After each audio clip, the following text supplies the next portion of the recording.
Okay, you're all set, Peter. Okay. All right.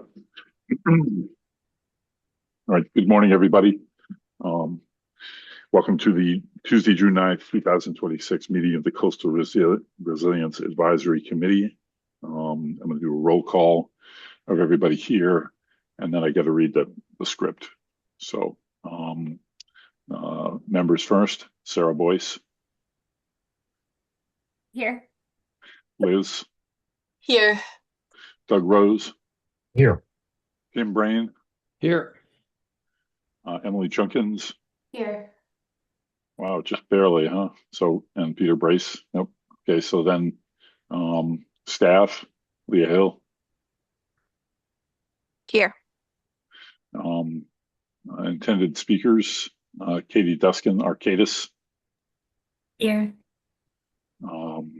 Charlie, are you an intended speaker?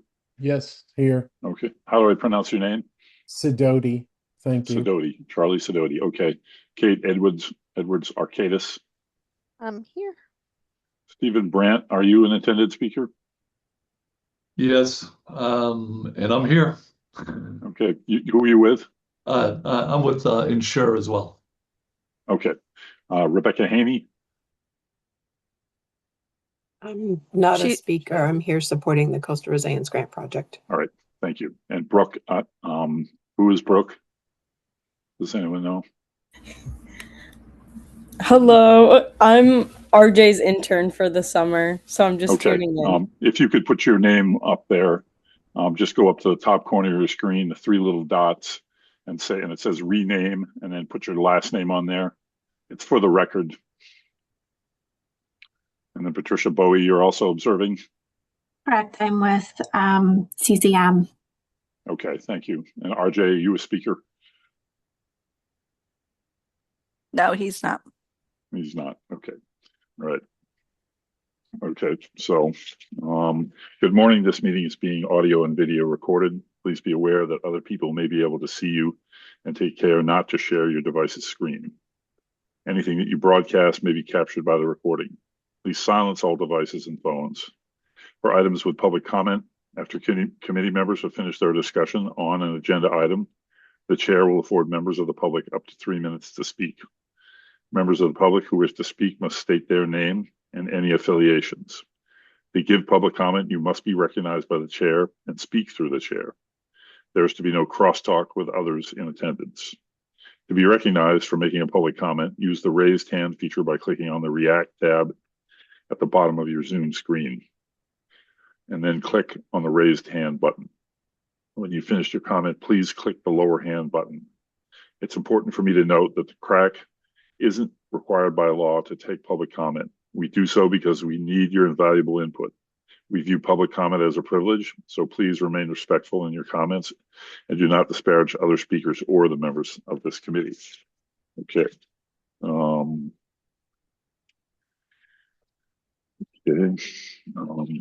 Is there any public comment on items and issues not on this agenda? Okay. Approval of minutes, April 28th, 2026. Peter, can I just make a comment about the minutes?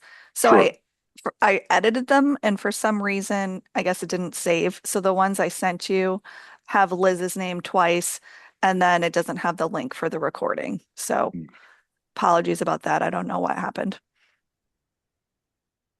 Okay. Can I make a motion to approve with those changes?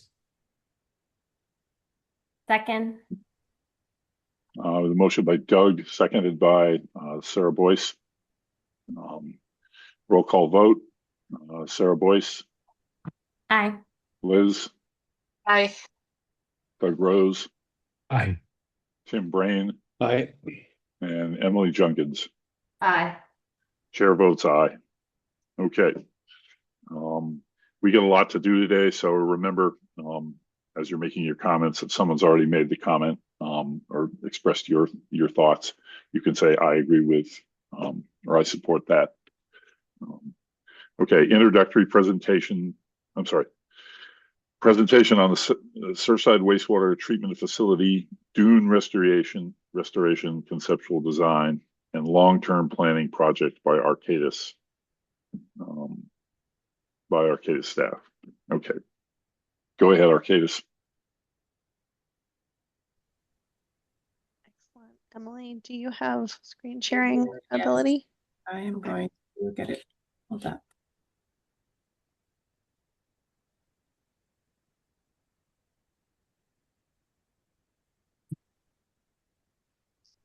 Okay. Well, hi everyone. We're excited to be here and give you a introduction into the Surfside Wastewater Treatment Facility Dune Restoration Project. And we can go to the next slide.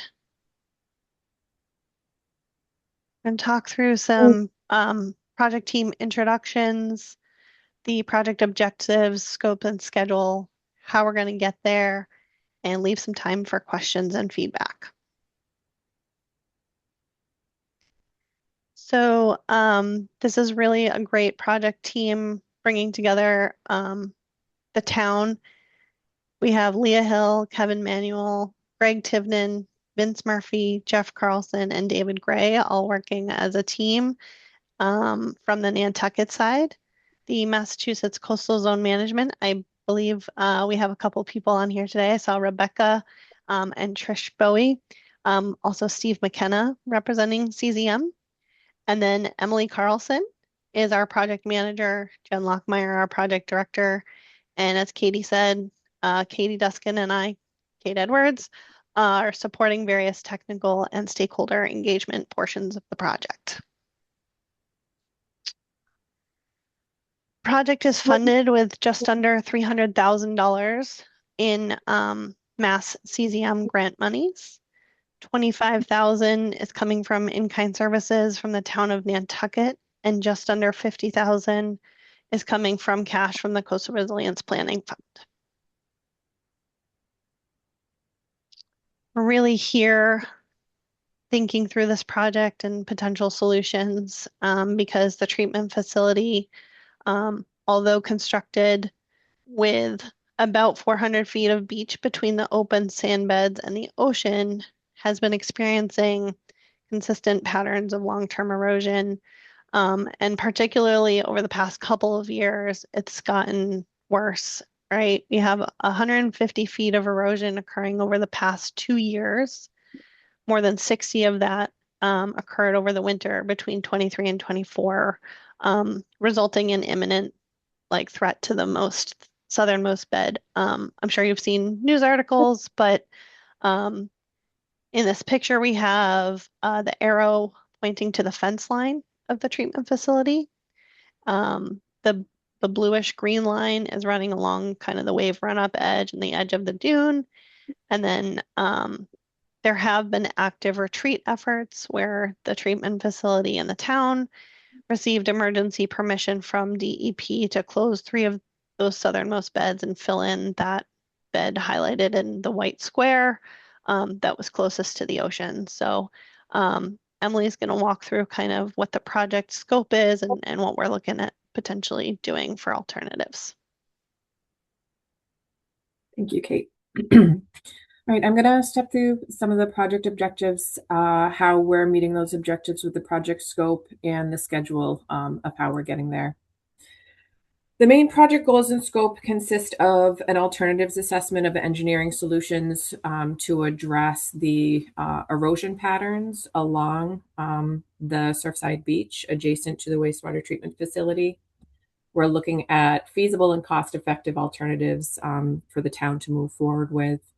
Through that alternatives assessment process, we'll identify a preferred alternative that will be selected as the preferred alternative through a rigorous process of feeding it through specific design criteria, cost-benefit analysis, review of operations and maintenance considerations, as well as extensive stakeholder engagement. On the screen here, you'll see a list of the key stakeholders that we've identified as being key to successful preferred alternative selection. Once that preferred alternative has been identified, we'll then advance it to a 10% engineering design concept level for the town to then move forward with the next phase of design development and funding applications. The project outcomes, just a summary of what I just went over, the project outcomes from this scope of work and this project will be develop preferred alternative that can then be used to apply for phase 2 funds to move forward to full design and implementation. The project schedule, we're well into it. Project kickoff was back in January of this year. The first purple star moving from left to right across the screen is our meeting today, where we're presenting project introduction and some of the progress that we've made. We've been working through data review and collection, developed an erosion risk model of the existing conditions along the Surfside South Coast area. We've also developed adaptation pathways for the wastewater treatment facility, which is a parallel path of actions that can be taken alongside dune restoration efforts. So what can we do at the dune, as well as answering questions of what can be done at the wastewater treatment facility to adapt to the changing coastline conditions. Our next stage of project development will be an alternatives development and analysis. That's where we'll get into feeding all of that information that we've collected, all that modeling that we've done, move into what can we do with our engineering alternatives, what kind of effect do these options have on the dune system. And then in the fall, we'll move into selection of that preferred alternative and development of the implementation plan for those selected alternatives and adaptation pathways for the wastewater treatment facility. There are 2 additional opportunities for stakeholder engagement planned for the fall once the project has advanced to later stages. Okay, now getting into the details of how are we getting there? How are we getting to that concept design? The data collection and review was quite extensive over the past few months. We reviewed publicly available information, conducted several field efforts, including natural resource delineation and sediment sampling, had a quite extensive request for information that both CZM and the town of Nantucket provided information on. We also reached out to a number of researchers that have worked in and around Nantucket to find out what they have that could be useful for the project that we're developing. We developed an erosion risk model. I'll talk in more detail about that in a couple of slides. This is used to understand the hydrodynamic conditions and how those hydrodynamic conditions force change on the coastline. There's things that are observable through direct observation. We can sample sediments, we can do surveys, and then we feed that information into the computational model to be able to computationally observe things that are not directly measurable. So we were able to develop an understanding of the hydrodynamic and coastal morphology system through that erosion risk model.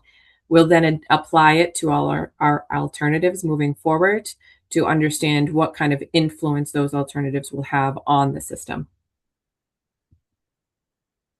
The model that was developed, one of the models that was developed is the Genesis model. We additionally developed a cross-shore model. Genesis is an along-shore model.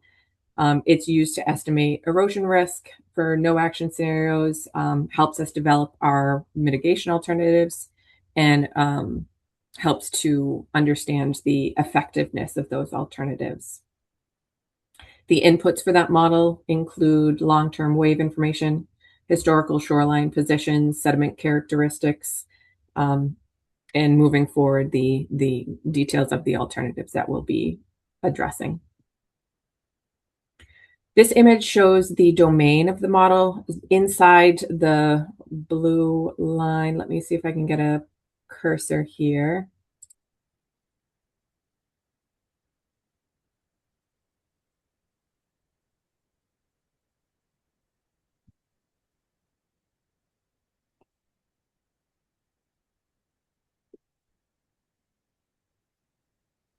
So this blue block box indicates the area which is inside the model computational zone. So inside this blue box, we're calculating the hydrodynamic conditions and sediment conditions. This purple box just outlines where the Surfside wastewater treatment facility is. Here you see some of the other model inputs, which include historic coastline positions moving from year 2000 through to 2022. And as you can see, we've seen quite a bit of change, some areas of accretion, some areas of erosion. This figure shows what the model grid looks like. You'll see that the model grid extends outside of the model domain. That provides for consistency in the boundary conditions of the model so that we don't have boundary conditions happening right at the model domain. The model was developed with a 20-meter grid resolution. The model was configured with data going back to year 2000. The graph here shows what the wave height conditions were that were fed into the model over that time period. So you can see we put in 22 years of data in order to force the hydrodynamic conditions. The blue and red lines indicate two different data sources for the wave conditions. And the vertical black lines with triangles on them inside the plot, those indicate significant storm events that would have had more of an active wave environment forcing on the model domain. I'm going to orient everybody to these figures, and then I'll talk to you about what they're telling us. The two plots on the bottom of the screen are two instances of the same condition shown on the satellite image above. The highlighted areas are the transects that are translated in the figures below. The vertical axis tells you where you are along the transect from inland to out into the ocean. So 140 is our starting point at the bottom, 0 is the ending point. This 140 translates to the start of these transects, and the 0 point translates to the most extended into the ocean location. So this is inland, and this is out into the ocean. And the horizontal axis is time. So what we're looking at here is what is the shoreline condition or shoreline position at different points in time. So as we move from left to right, we're moving forward in time. As we're moving up to down, the shoreline is moving further inland. So you can see we've had periods of accretion and erosion with more marked patterns of erosion in the most recent several years. The two different clusters I have pointed out is shoreline and dune toe. The blue line indicates where the dune toe is, and this cluster is just a different data sources telling us the same thing, where is the shoreline, and different ways of capturing that data. So as we can see, this proves that we've seen some significant erosion with an increase in erosion patterns in the most recent years.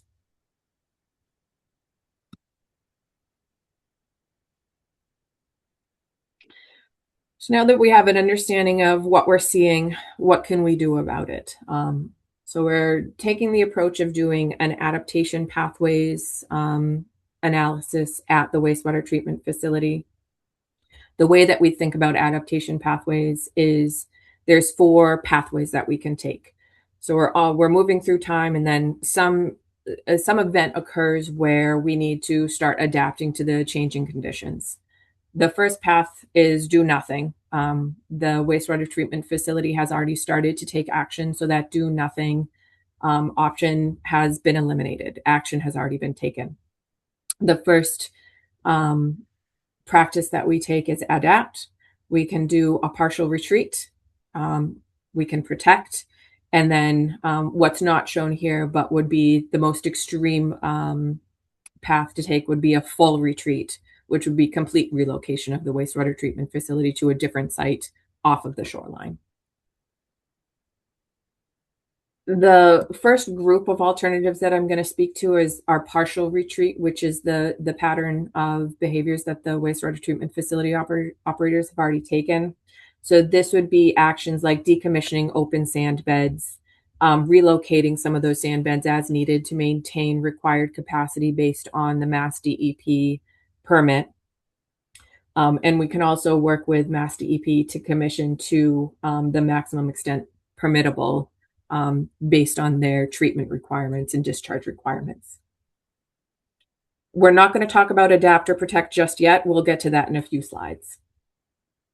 So these partial retreat, our partial retreat options, I'm going to show two different site layouts. So the first here is our adaptation pathway number 1, we're calling it, where we're proposing decommissioning of up to 2 active open sand beds. The treatment capacity or discharge capacity of those 2 beds would be replaced on existing property within the wastewater treatment facility footprint. And those areas are shown in orange here. This is existing wastewater treatment facility property. And the light green and dark green areas indicate the replaced filter bed footprint into those existing areas that would need to be reworked and site layout plans developed. Some of the considerations that we took in developing this plan is available ownership, available land, zoning laws dictating activities on those lands, what the size and shape of those beds needed to be in order to maintain capacity. We considered the buffer area, which is the darker green, for access and piping. And we also identified the highest at-risk beds for the coastal erosion patterns that we're witnessing. And also considered permitting based on habitat impact of those relocated beds. This adaptation pathway number 2 for the wastewater treatment facility includes decommissioning up to 4 beds. This is based on what we know about previous discharge permits that the Mass DEP has approved for the wastewater treatment facility and what those discharge permits would translate to in today's rates for available bed space.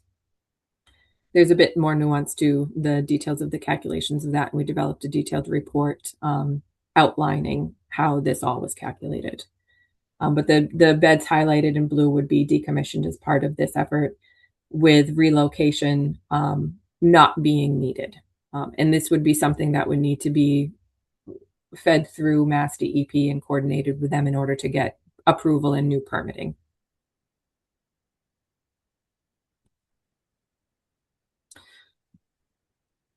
So that goes over what actions can be taken at the wastewater treatment facility. Our alternatives development and analysis is looking more at what can be done on the dune and beach system. This is where we're talking more about adaptation and protection. So the adaptation actions that we're looking at and developing alternatives for include a few different key concepts that I'm sure all of you will be familiar with, being a coastal community.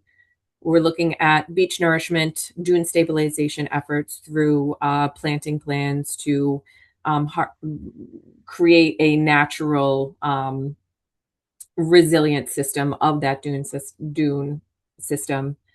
We're also looking at, and will be fed through the model to see what the effectiveness of a offshore berm system may be.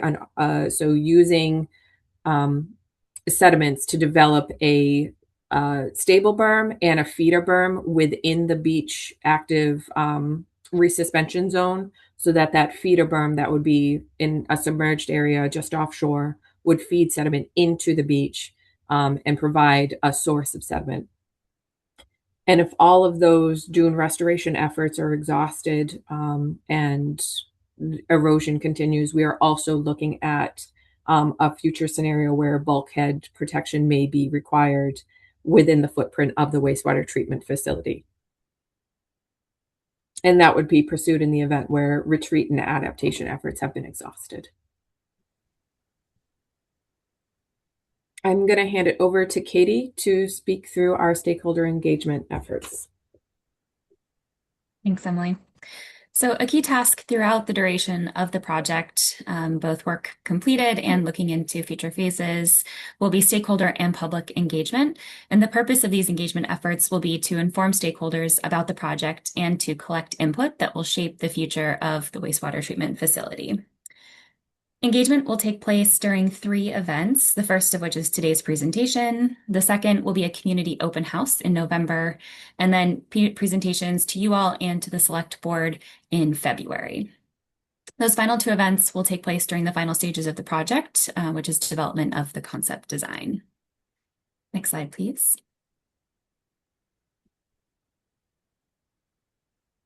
This overall process will include key partners and stakeholders, including CRAC, the Select Board, the Sewer Department, Natural Resources Department, as well as CZM, the Nantucket Land Bank, and Nantucket residents and visitors. So trying to really reach a wide group of people. As mentioned on the previous slide, a second presentation will be made to you all in February, as well as to the Select Board. And the project team really sees your feedback both today and in February as critical to helping us drive towards an effective solution and really shaping the long-term design of the selected alternative. The Natural Resources and Sewer Departments, along with CZM, are key members and decision makers on the project team, and therefore are engaged regularly through project meetings. In the wider community, including other stakeholder organizations such as Nantucket Land Bank, which we have here on the side as well, will be invited to a community open house in November.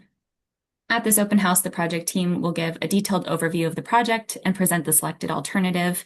And the primary goals of this open house will be to educate attendees on the project and to collect feedback that will inform either the concept design at that time or potentially longer term considerations, since all of the input collected during that engagement will be recorded for potential future use in the full design process. It's important to note that all of these events will be held virtually, especially for the open house, since it will be held outside the summer season. And really, overall, the goal of this stakeholder engagement is to reach a really broad group of people to provide information about the project, in particular, which alternative is the most effective and implementable, and build support for the project in the long term. Since this phase of work that we're presenting today is just bringing the project to concept design, we see this engagement as a really critical step in the project's long-term success. Next slide, please. The final task in the project will be to advance the preferred alternative to concept design. So this work will begin in September and wrap up in February, and we'll integrate everything we've spoken about today, the technical work, the alternatives analysis, and the stakeholder feedback. The final deliverables will be a 10% design package, including plan and section view drawings, high-level cost estimates, O&M requirements, a summary of funding opportunities, permitting needs, and any other relevant considerations for further design. That final deliverable will also include an implementation plan for the preferred alternative and possible adaptation pathways that may play out as Emily described. And the goal for this final package is really to prepare the project for the next phase, including further design development and any future funding applications to help support further implementation of the project. And with that, I'll turn it back over to Emily, and we welcome your questions. That concludes our slides. I'll hand it back over to the chair.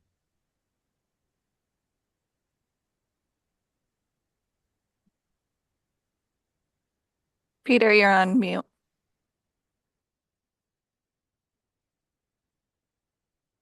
Thanks for the presentation. It was short and concise and given us the exact information we needed. So thank you. Does anybody have any comments? Any comments or questions? Okay, I'll start off then. So each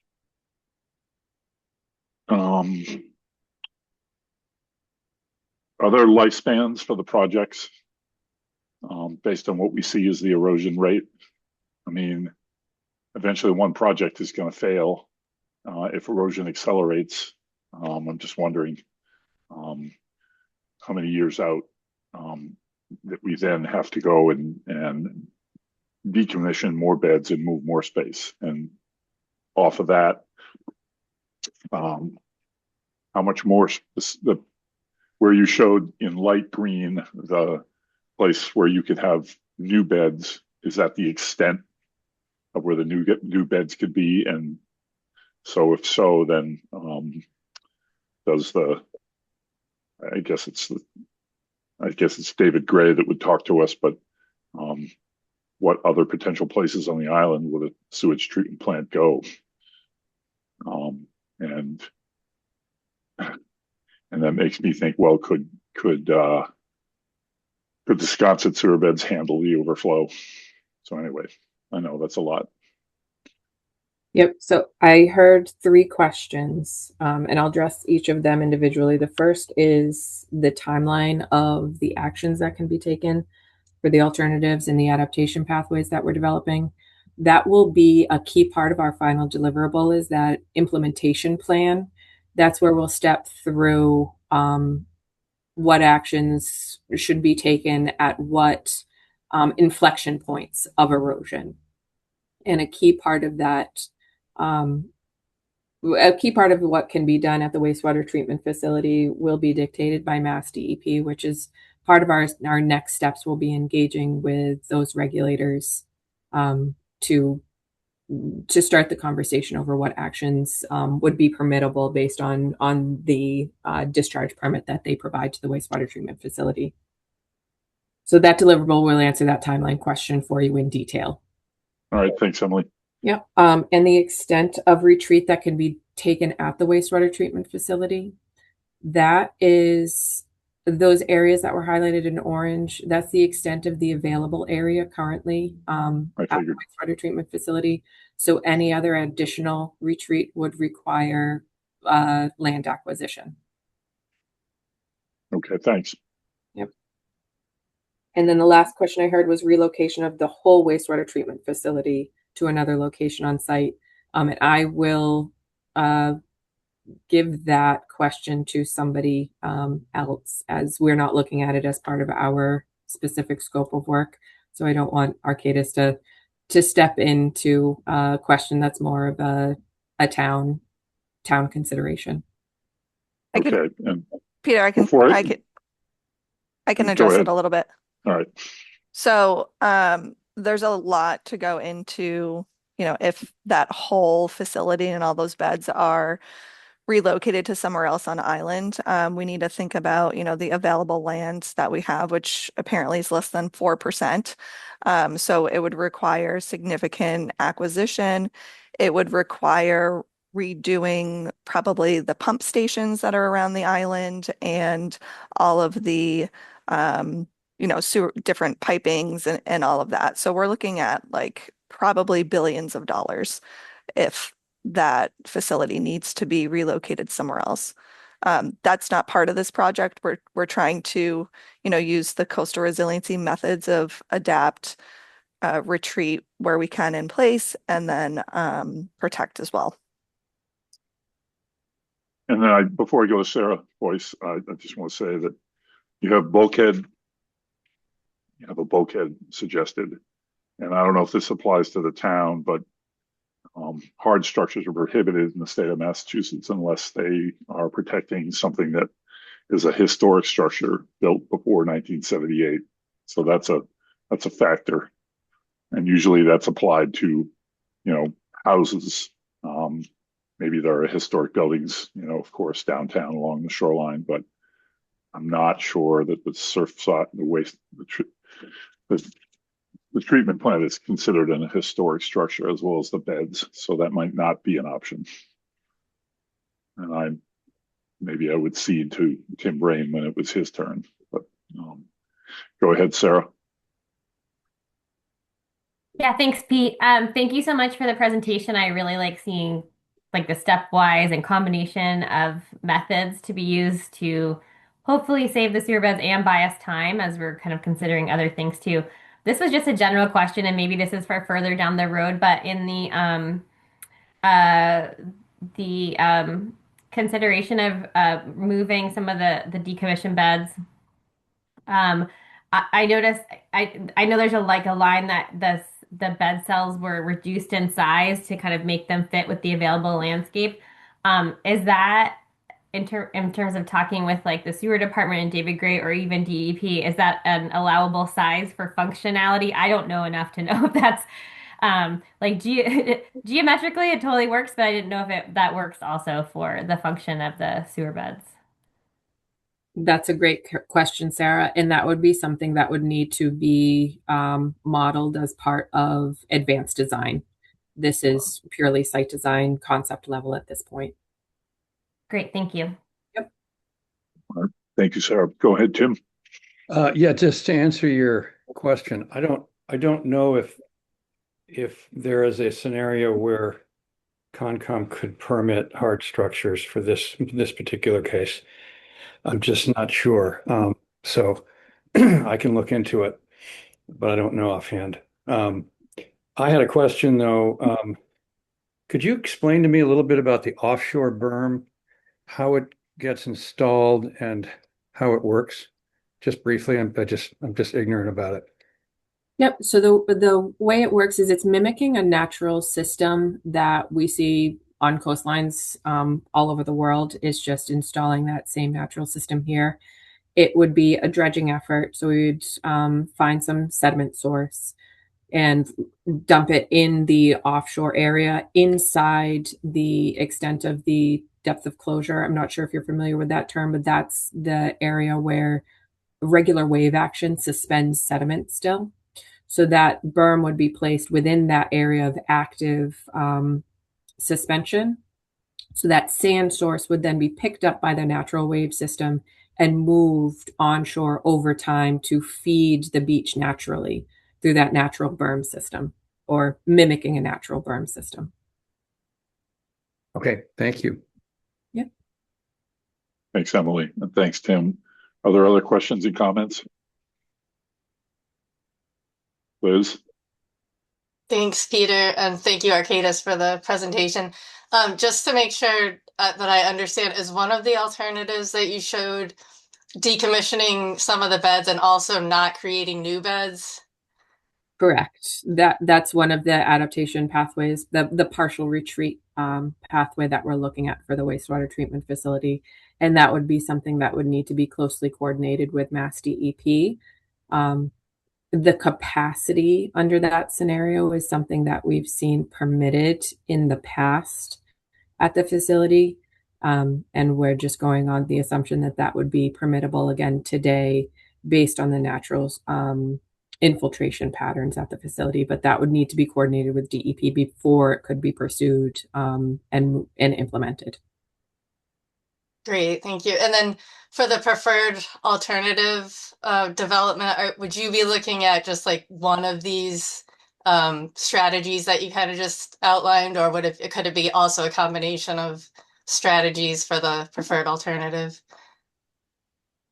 The preferred alternative that we're going to develop is going to be focused on what can be done at the beach and dune system. So what can be done for shoreline protection. And the actions at the wastewater treatment facility are kind of being treated as a parallel implementation plan element. So the concept design is going to be focused on dune restoration, and that implementation plan will include wastewater treatment activities that can be taken. Okay, great, thank you. Yep. All right, thanks, Emily, and thank you, Liz. Anybody else? Nope. Okay. Are there members of the public that have anything to say?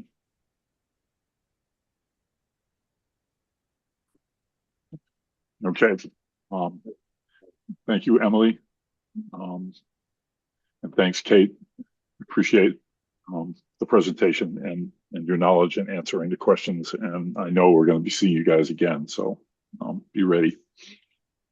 Yep. Thank you, Peter, and thank you everybody for your questions. And thank you for having us. Thanks for having us. Okay, we move on to Doug Rose's discussion starter for Representative Moakley. Go ahead, Doug. Thanks, Peter, and thanks for making time for us on this agenda. I know we have a very jammed meeting, so I'm going to not dwell on this too much detail. The real reason I'd asked for time on the agenda is that I guess I've heard a number of issues being cited as reasons why long-term solutions are so challenging with regard to coastal resilience. And this is not by any stretch a complete list, but there are three that I've heard repeated numerous times in my time on CRAC. I'll confess that some of this may be channeling Matt Fee. These are topics that he's brought up many times. And my reaction to those these are all valid criticisms, concerns, as far as the state regulatory and legal environment. But if all we do is keep complaining about them, nothing will ever change. So I go into this conversation with you guys just to say, by no means do I have any illusions that any of these three topics that I've drafted here are going to be simple to solve or quick to solve. In fact, they will be probably very complex, could potentially lead to a dead end in some cases. We don't know yet. But at least it puts them on the agenda.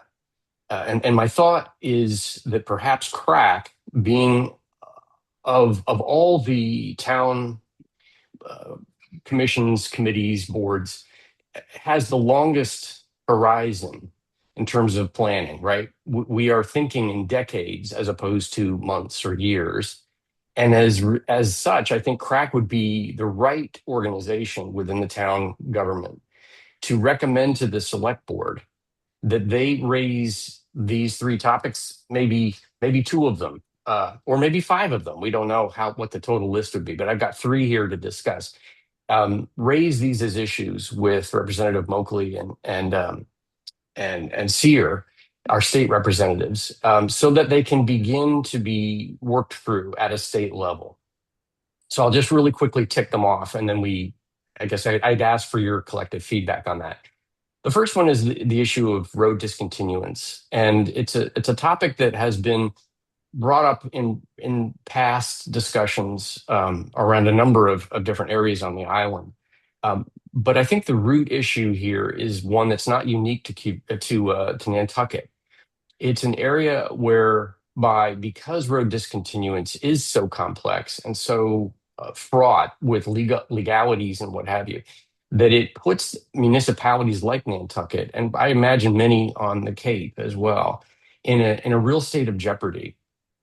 Because by obligating municipalities to provide access, regardless of risk, current state law then artificially inflates the values and attracts continued development in the high-risk areas that are of greatest concern long-term.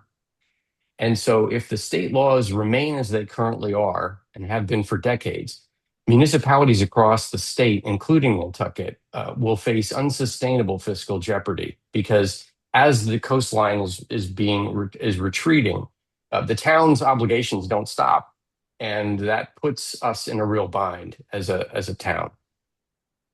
Also, I think there's risks to the real estate and insurance markets. And so collectively, I think there's a good argument to say that it's in everyone's best interest long-term to begin to value high ground and more resilient areas over at-risk areas by changing the road discontinuance process, at least making it simpler to navigate. So that's one. Second one was something we've talked about a lot recently, which is the municipal betterments process and how complex that is. It's been this way, I guess, forever. But if we could begin to get the state involved in understanding why it actually could be to everyone's mutual benefit to resequence the municipal betterment process such that capital investment decisions can be made with full confidence that property owners who benefit will most directly pay their fair share. Right now, today, we could move forward with a project, a capital investment, and have every hope that some portion of those costs would be bettered. But we won't know for sure until after the project's complete, the capital expense has been made, taxpayers have signed up for it. There's still going to be that question mark of can we guarantee that betterments will actually be a piece of the solution? And the third one was updating insurance regulations. And I drafted this last year thinking that maybe me, just a John Q. member of the public, could raise this topic with Rep. Moakley. And it occurred to me that this is really way beyond my pay grade, but the thought here was updating insurance regulations to encourage property owners in at-risk areas to relocate or remove structures prior to loss due to erosion, flooding, or subsidence. In some ways, this could actually kind of be part of a long-term retreat and relocation strategy. But given where insurance regulations are today, it's probably not particularly feasible. So I throw all that at you guys, really just to kind of look for collective reaction. Does this feel like the kind of thing that CRAC would be right in maybe fleshing these things out further, or not? Maybe leave them in their current draft state, submitting them to the select board with the recommendation that they bring it to the attention of our state representatives.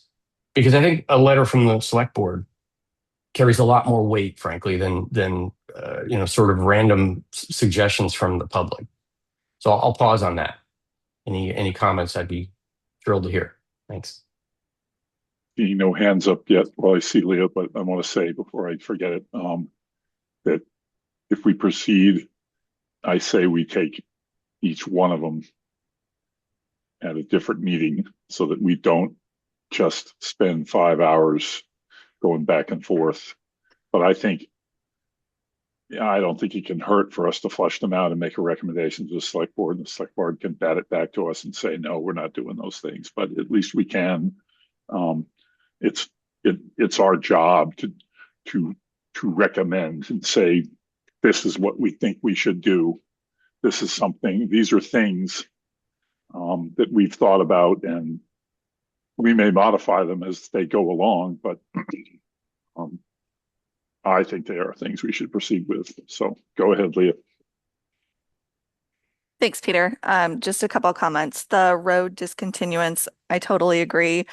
I did put that in for a suggestion when I inserted some things into the Mass Ready Act. I'm not sure if it made it in there or not, but from my understanding from learning from Baxter Road Alternative Access and Emergency Access is that it's a federal thing and it's under the Constitution. So that makes it a bit more, I guess, hard to change. And then I would wait for the insurance piece because the next topic is all about insurance. And from my understanding, again, that is at the federal level. So, yeah, I would hold off on making any votes to recommend anything yet until you hear from Shannon and the Insure staff today. Thanks, Leah. Go ahead, Sarah. Yeah, thanks. I appreciate Doug putting this together as kind of some of our big sticking points that we talk around a lot. And one thought I have before moving forward more is to make sure that Matt is here. I think just reminding us that we're an advisory committee to the select board. I know they're looking to us to come up with recommendations, but I think I would hate for us to spend like significant amount of time on this or individual bullet points of this, and then them come around and say we don't want to give the state more power into what we're doing or whatever it might be. So I just think to kind of co-create what that list should be that we're working on with to put forth to the state, I think would be, or just get input at like different stages of it from the select board themselves. And then, but I think that there's no harm in if given an opportunity to raise any of these as an individual member. Although I get your point that it goes further if it's from an entity, a town entity. I don't know enough about the road discontinuance process, and I'm interested to hear that it's that there's federal regulations that obligate us / the municipality. And yeah, anyway, I think these are really good points to raise, but I think it would be good to kind of co-create it with the select board. Thanks, Sarah. RJ, I'll get to you during public comment, so don't worry. Go ahead, Tim. I just wanted to agree. I think these are really good topics to talk about, and I think we probably also need some clarification about the federal piece of this is that's a surprise to me. But anyway, I'm just in support of this. I think it's a good thing to pursue. Thanks. Okay, anybody else? Any comments? Questions? Okay, I guess I would say stay tuned for a near future meeting on one of these, and then we'll go through them one at a time. Go ahead, any member of the public, and that starts with you, RJ. Thank you, Chair RJ Turcott, member of Nantucket Land and Water Council. So first, I think it was 2022 or maybe in 2021 that I first brought up discontinuance, and I think people were a lot more skeptical of it back then. Now we have case law as of 2025. There's a road in Concord called Estabrook Road that the municipality actually decided they needed to discontinue. And I'm convinced that this is one of the things in the toolbox that is unique and we're going to have to start to look at as a coastal community. But they're all great ideas. And when I'm not working for the Land and Water Council, I work for Rep Moakley. I've already gotten him together with Leah and Vince and Jeff and Tara multiple times. We got some funding that's going to be earmarked for the Easy Street project. And so if it's something where you would like him or even Sear to attend one of these meetings or do something on the side, I'm happy to facilitate that. So I'm glad you guys are starting to discuss these things. Thanks. All right, thanks, RJ. Any other members of the public? Okay, Doug, thanks for bringing it up. Thanks for keeping it brief. Thanks for keeping it brief. And then maybe Leah and I will then reach out to you to find out from you which one how we should prioritize them across meetings. Can I just offer one last comment? Sure. Thanks, and thanks again, Peter. I submitted this thing to CRAC to get in the agenda before I read the packet today, and so I was really excited to see all the work that I guess Leah has been doing with Shannon around the insurance issue and FEMA and what have you. So I mean, I think to your point, we probably would be wise to cut these into bite-sized chunks and take them on individually because each one is a hairball, I'm sure. And maybe we make progress a little bit better by taking each one individually. I just thought it would be interesting to kind of kick it out there and see if CRAC was kind of aligned around the idea that maybe we could be the ones to recommend to the select board. And I agree, Leah, it would be ideal if Matt were here. I didn't realize he wasn't going to join us because I think he would be the primary spokesperson for this. Thanks again. All right, thanks, Doug. Go ahead, Leah.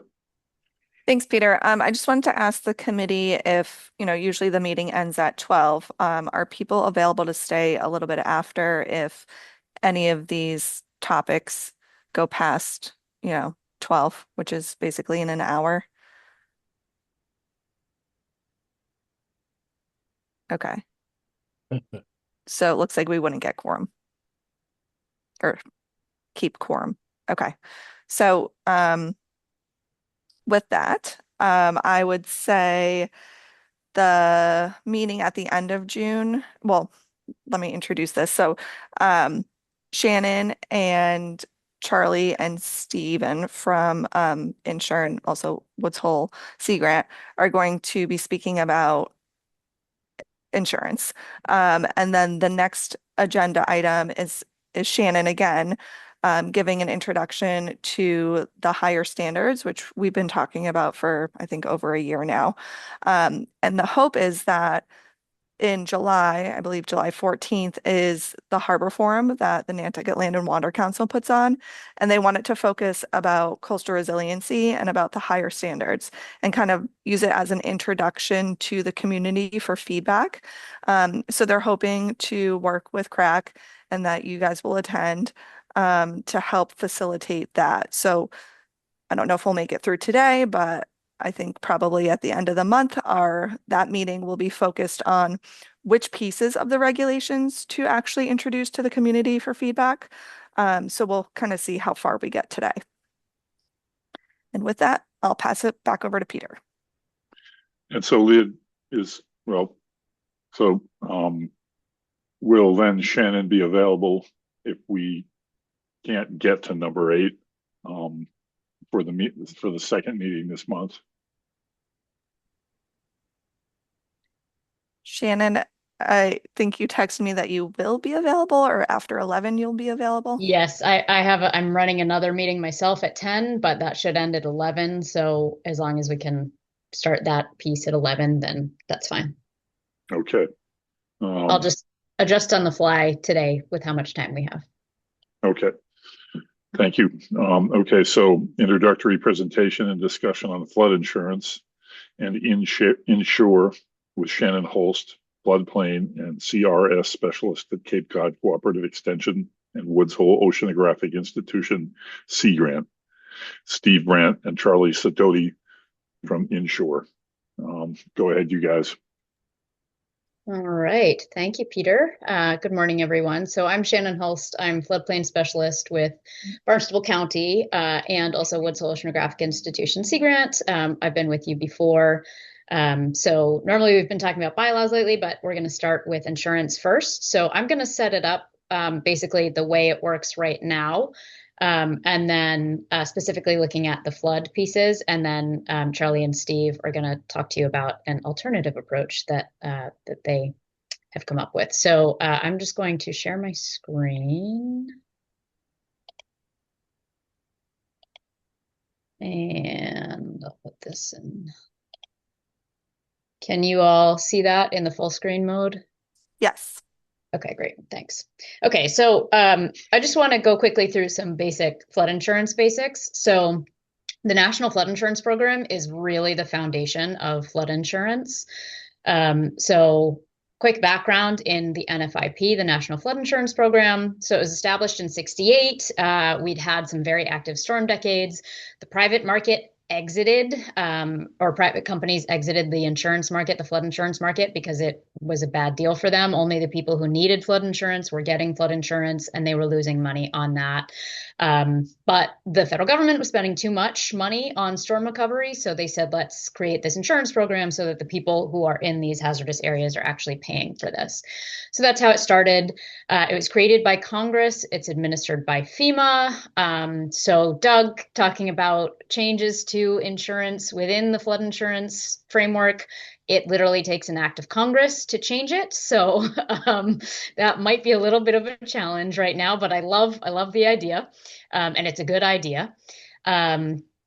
The NFIP also creates the maps that we are using for regulatory purposes that determine where our floodplain regulations apply. There is some flexibility with that in going above and beyond that we'll talk about once we get to the bylaws.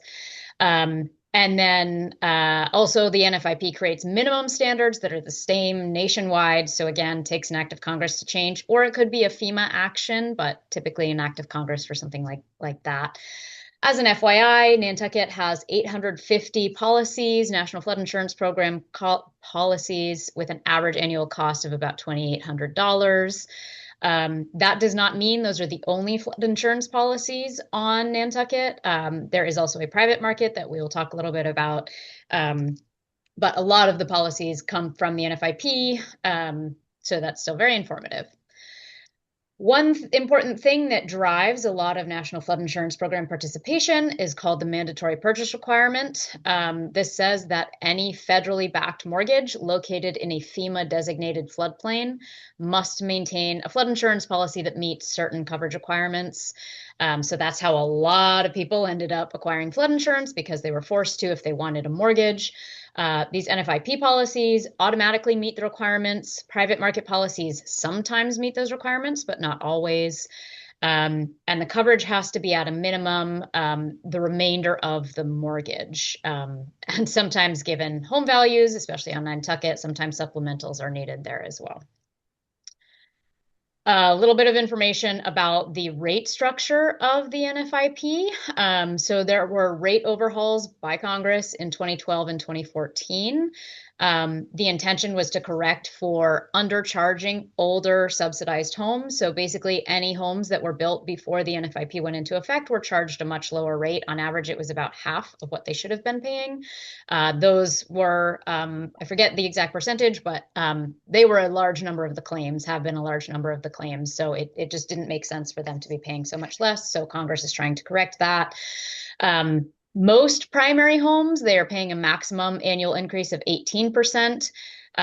Secondary homes are paying a maximum increase of 25%. Of course, on Nantucket and on the Cape, we feel that really significantly with that 25% increase for so many of our folks having second homes.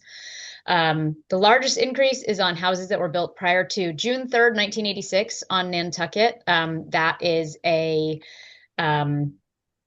that's the date for Nantucket. There are different dates for every town. That's Nantucket's date. And then there are additional fees that are based on primary and secondary residency.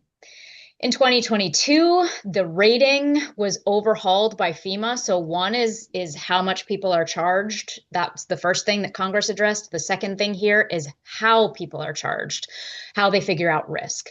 So that's what FEMA changed in 2022, how to figure out risk. That big overhaul in 2022 brought that closer to the way the private market operates. And the rates are based on a bunch of different things, but one is proximity to flood source, structure, construction type, and materials, zip code and cost of local construction, which of course, again, for Nantucket and the Cape, that's going to be an expensive one.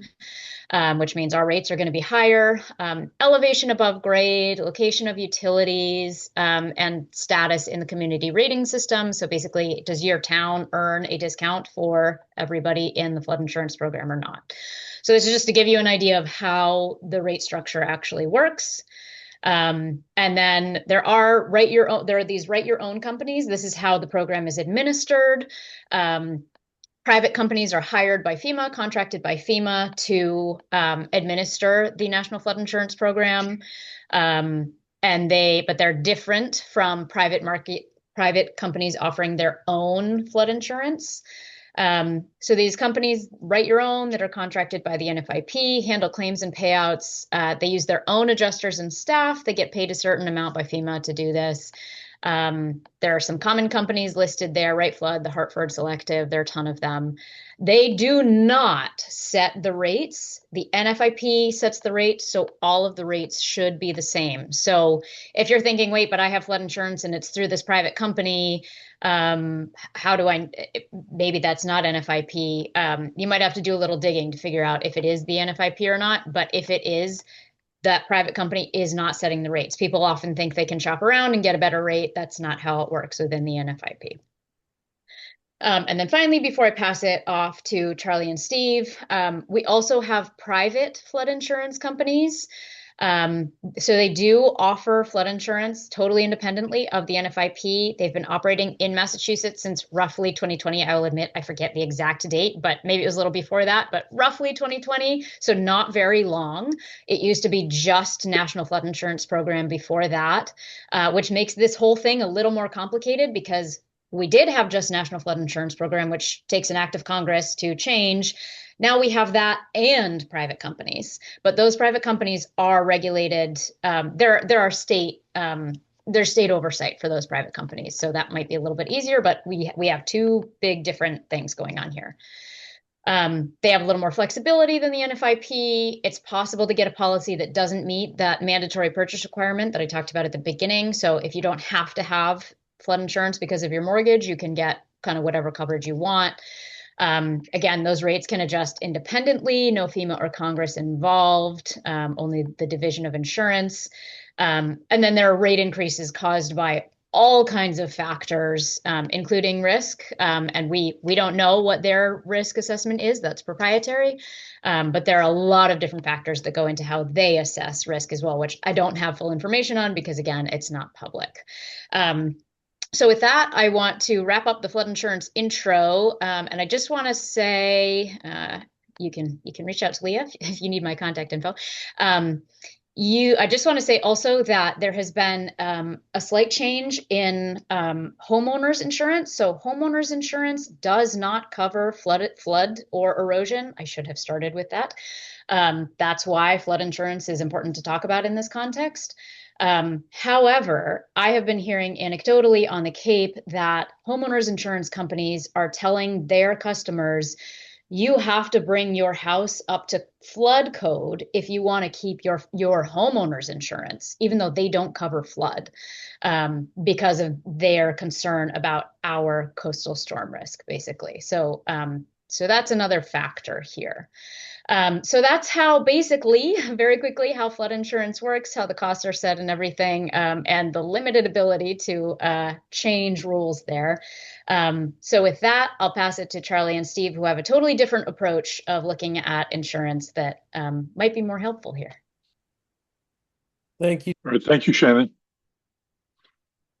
Thank you, Shannon. Thank you to the committee. Thanks for the opportunity to talk a little bit about who we are, what we do.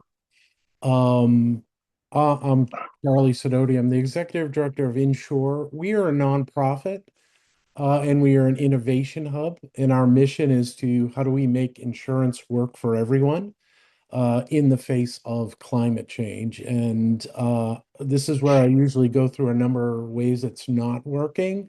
But just given the conversation, I think everybody knows that. But just and given Shannon's presentation, I think everybody knows the challenges. But a couple of facts: just 50% of all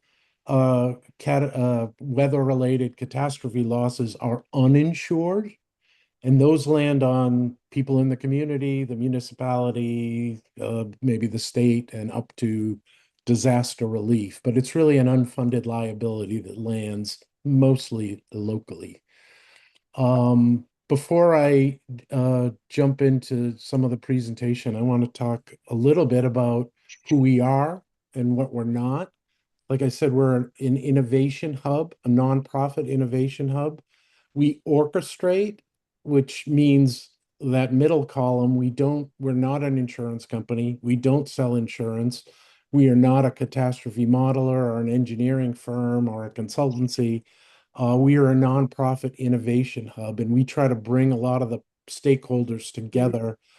And what we're trying to do really is with local communities, municipal planners, is co-create what we believe is missing from planning, which is insurability planning.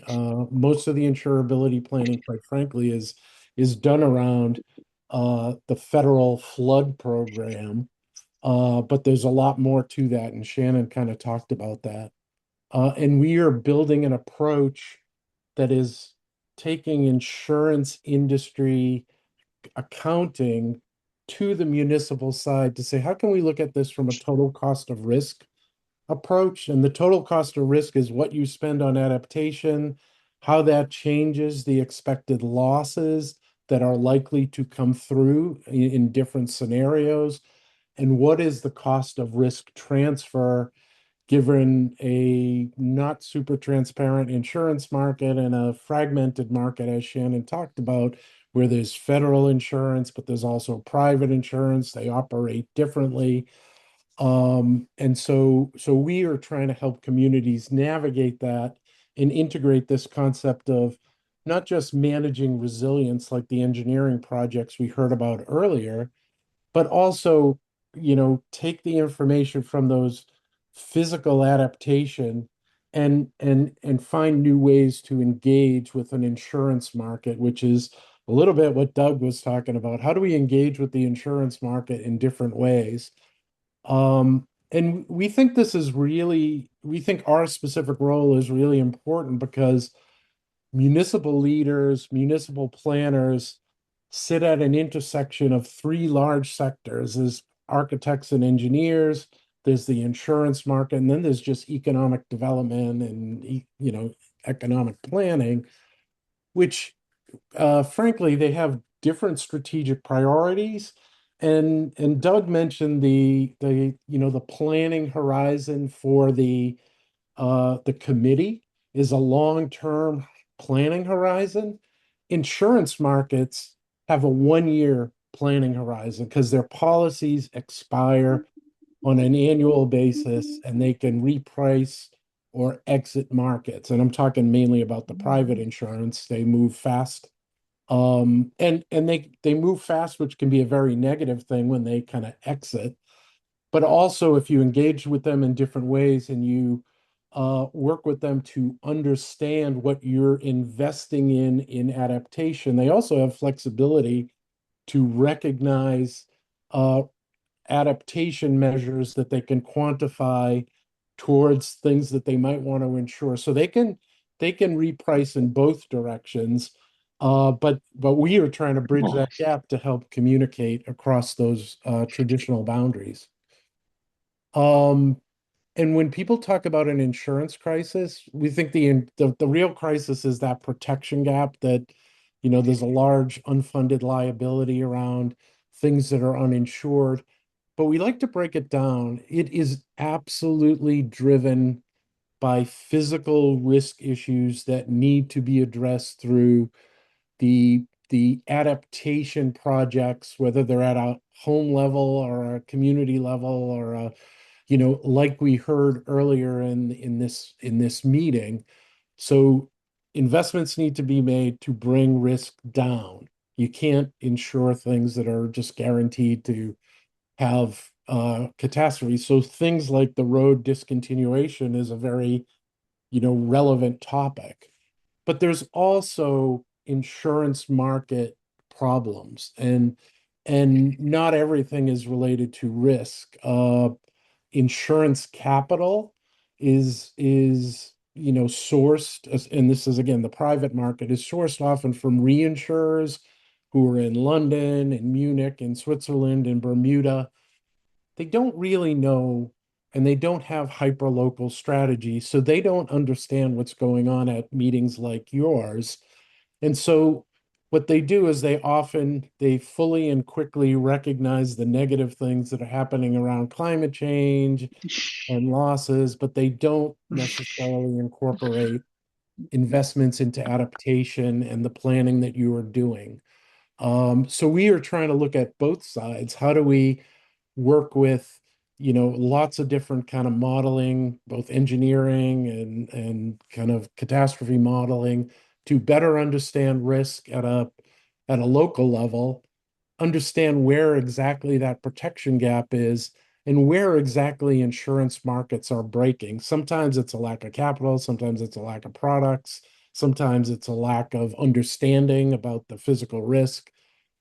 And again, our mission is to how can we take that kind of engagement first and foremost with communities to close the protection gap, but do it in a way where resilience investments are minimizing displacement, are equitable, and are encouraging insurance products and insurance understanding that incentivizes investments into resilience and helps communities and the individuals in the community fully and quickly capture the value of investments into resilience.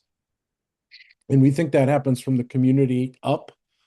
And so when we say we are co-creating kind of insurability, planning as a discipline, what that really means is we are building some tools. We are building a total cost of risk simulator. Right now, we have two use cases. How do you do home resilience audits? How do you do commercial resilience audits? And how do you incorporate some different metrics into municipal planning? We have some projects I'll talk about a little later, working with Salem and Plymouth. The Plymouth project is funded by CZM.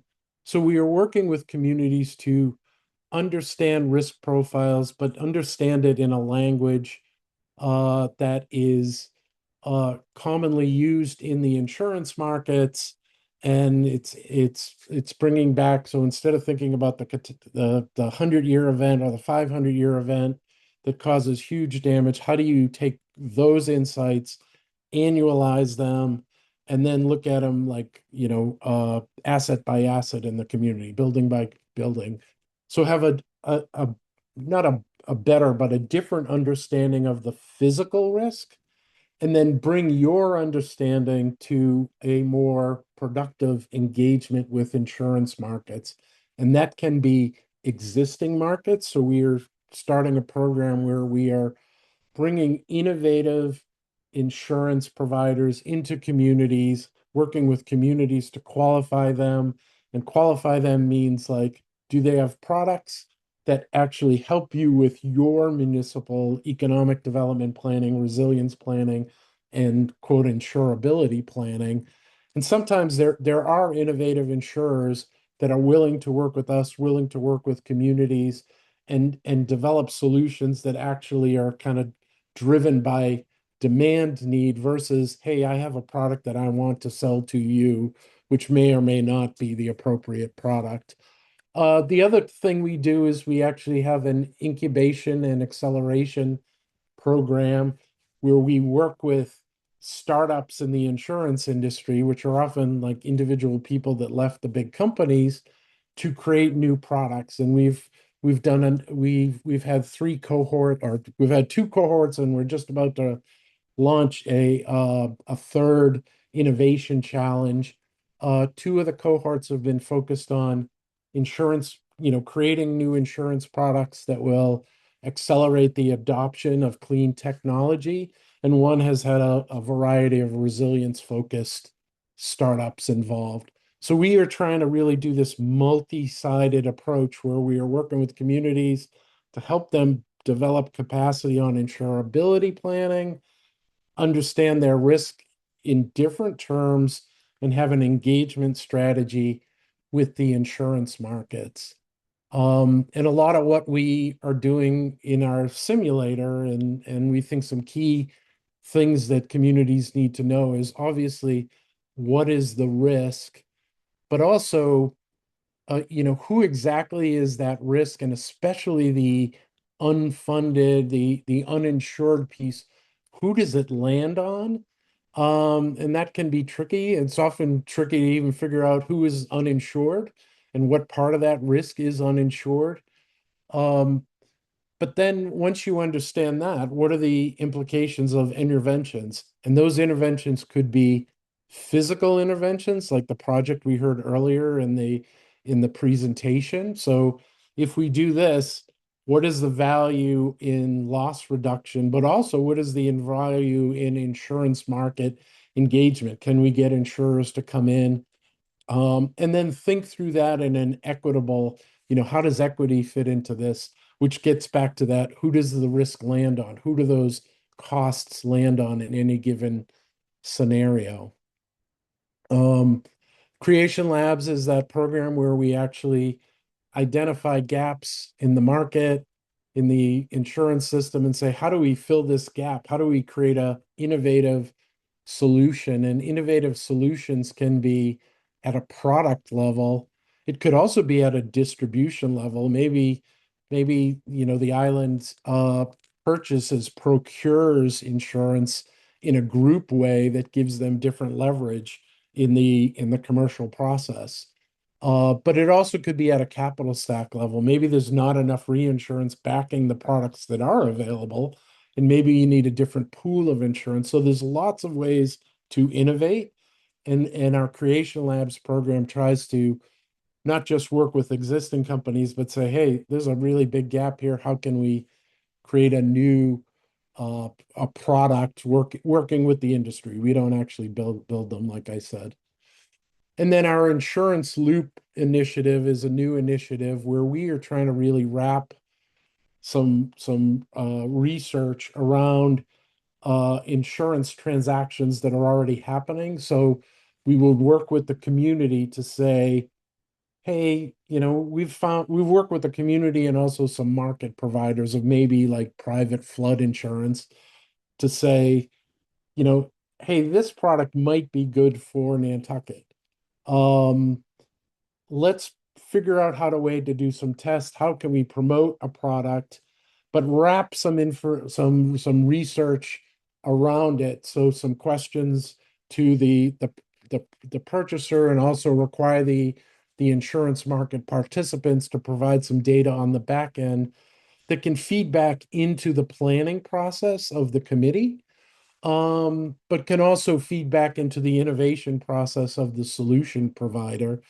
And so we act as this kind of insurance kind of, middle. We're definitely not a broker, but we're trying to provide better information to all parties and also engage them in innovation around, again, what we think is the priority, which is the communities. I'm going to stop here for a second and ask Steve, can you kind of talk a little bit about some of the projects that they're working on? Yeah, And absolutely. Minnesota. So we've got Massachusetts is very important to ensure. We're from Massachusetts. It's our home. It's our primary focus. We've done quite a bit of work in Massachusetts in taking these concepts that Charlie just shared with you forward into communities as well as into regional planning groups, as well as into the State House and House of Representatives and the Senate, and even the governor's office through the climate office and the other state agencies like EEA, CZM, MVP. So I think and Shannon certainly is familiar with us. We've been working with her quite some time. We're also working on Cape Cod with the leadership in Cape Cod, driven by the Chamber of Commerce and the Planning Commission and Cape Cod Collaborative around these issues as they're looking to kind of solve at a regional scale the very same insurance issue that we're talking to you about. Shannon's aware of that and has been a part of that as well. So I just want to kind of give you that backdrop. This idea you're looking at here and these things that we're doing are not new to Massachusetts. Certainly, we've evolved it over the past few years, and in large part to the work that we've done in towns like Salem, where we got some outside funding from a philanthropist interested in what Salem was actually looking for was some home resilient audits around flooding resilience, kind of modeled after Mass Save. So there we worked with Salem to help build out our TCOR product technology application to support that kind of activity. They've kind of taken that onto the physical realm with MAPC and MVP and are actually piloting a number of in-home physical audits with Weston and Sampson. So where the system kind of supports the first level of information around those buildings and those physical audits are able to be informed by the information that we've created on the system, and then fed back, what the ground truthing of that information was and what the results of those audits may have been, and hopefully the suggested mitigations turn into insurance value that singular homeowners can benefit from. But what we also realized when we did that, and Salem realized it as well, is when you group these properties, you create a community view around value of 10 homes, value of 50 homes, value of 500 homes, hazards that they face, cost of those hazards to not only the homes but the community itself, and then what are the mitigations against that we can suggest to help lower that risk and create insurance value, and then how do we go get it? That really spawned, that activity in Salem spawned interest from Plymouth, where we've taken that whole concept to the next level. There, instead of, call it 5 or 6 or 8 piloted homes in Salem, we're focused on 500 properties in their downtown commercial district. And this is individual homes, this is commercial properties, this is multifamily homes, where we're doing a very similar activity, but building out our capability to really harden it where it could be possible to kind of take at a larger scale. And that's where the state of Massachusetts is invested in the activity through CZM and is really interested in how they can use this program and these tools and these capabilities to help communities across Massachusetts, just like Nantucket. Narrows, Virginia actually was a project in Virginia financed by the state of Virginia around a wastewater treatment facility that was underwater for 3 days after it flooded because of the Helene storm and the nearby river overflowed. It kept running for 3 days. They could only see it by drone. They couldn't get at it, but they're really concerned about that happening again and them not being so lucky. So we did our total cost of risk analysis and insurability planning around that one asset, and we're able to make some suggestions around how they could bring some insurance programs in to help with some of the associated costs in the community. Charlie, I think, mentioned the Creation Labs pieces. Those are really important to highlight our work in incubating and accelerating new insurance products. We're all about innovation, right? We want to innovate insurance to help communities, whether that's a community like Nantucket or whether that's a community of startup technology companies that can't get insurance to get to the next level. That's what we're all about, because so many people are facing the same issue where the insurance risk is greater and perceived even at a greater level by the insurance industry. We've also taken this whole concept west and are working directly with energy companies like PG&E around wildfire resilience, and taking these capabilities and concepts right into those high-risk areas and trying to help them with the insurance crisis. Out there, they're kind of ahead of where we are. They've been dealing with the wildfires so long. The industry pullback has been so dramatic. And the understanding and the relationship between risk resilience and insurance costs have really kind of galvanized in people's brains. And so a lot of action being taken out there where we're a part of, a big part of. PG&E themselves has basically decided that it's more cost effective to go into communities and try to make them wholly resilient against wildfire and invest money doing that, even though they don't own every piece of property in a community. It's a better ROI than just burying their lines underground.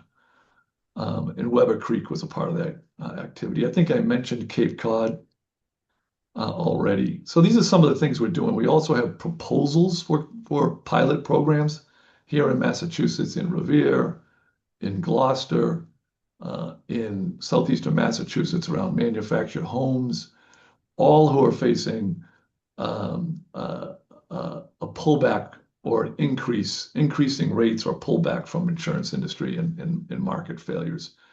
So we're excited to be talking to you folks in Nantucket. We'd love to kind of maybe think about joining what we've got going on in Cape Cod with that committee and this committee, if you're open to it. We have spoken to Representative Moakley and Senator Julian Cyr. Most recently, Representative Moakley was very enthusiastic about our program and about Cape Cod and Nantucket collaborating on some of these issues as well. So it's really exciting to be here. Thank you for having us. Thank you very much. I mean, we're excited for the opportunity. We appreciate the time. We really know how much work is going in for communities managing the risk, and what is not as easy is how do you manage the market, which has its own priorities, its own language. And there's lots of ways to work with us. We greatly appreciate the opportunity. Happy to take any questions.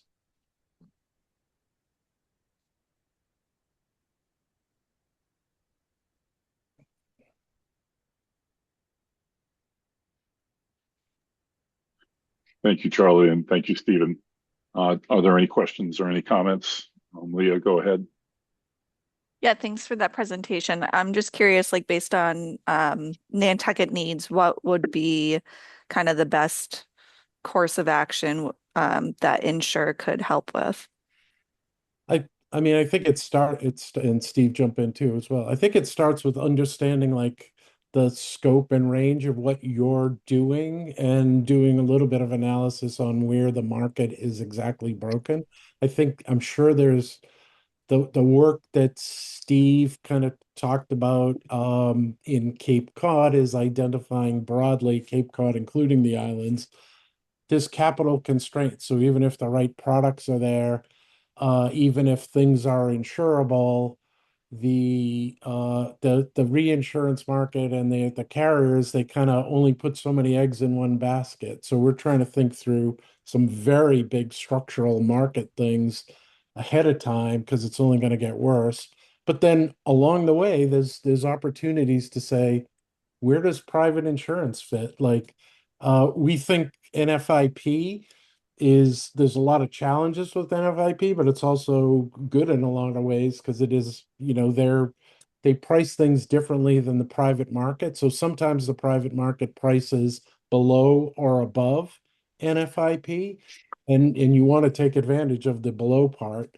So there's a number of different things across that whole range, which is products, embedding insurance through different types of distribution and the capital stack. There's a lot of opportunities. And our program is carrier or insurance company agnostic. So we see NFIP as another insurance company. What we'll bring to the table is we know you're doing great work to physically lower the risk. How do you get the value from that out of those insurance participants? NFIP is pretty clear. They have a pretty clear roadmap to get their discounts, right? Which is great. Shannon mentioned the private companies. It's a little bit more opaque, right? They're not as transparent. But all of them need to see physical risk reduction as a starting point. Right. And so if you're doing the right things, you should be able to extract value from those efforts in those insurance markets. And if not, you can do things like what Cape Cod is considering, which is a regional risk pool, where they'll build an insurance vehicle to take some of that early or early risk before the insurance industry is willing to step in. So insurability planning is all about that. We're doing pilots across the state. Would love to be in conversation with you guys. To Charlie's point, after doing having some more conversations around what's going on in Nantucket, could that lead to a pilot on the island that we could be testing out some of these concepts? And we could also just hope, like we know insurance is opaque, and and that it is not, even by the conversation on this call earlier, it wasn't like not the thing that this committee has been working on, all the time of this committee. So we can just be a sounding board too, to help you kind of understand why insurance markets act the way they do. It's not always clear. It's not always, doesn't seem rational sometimes.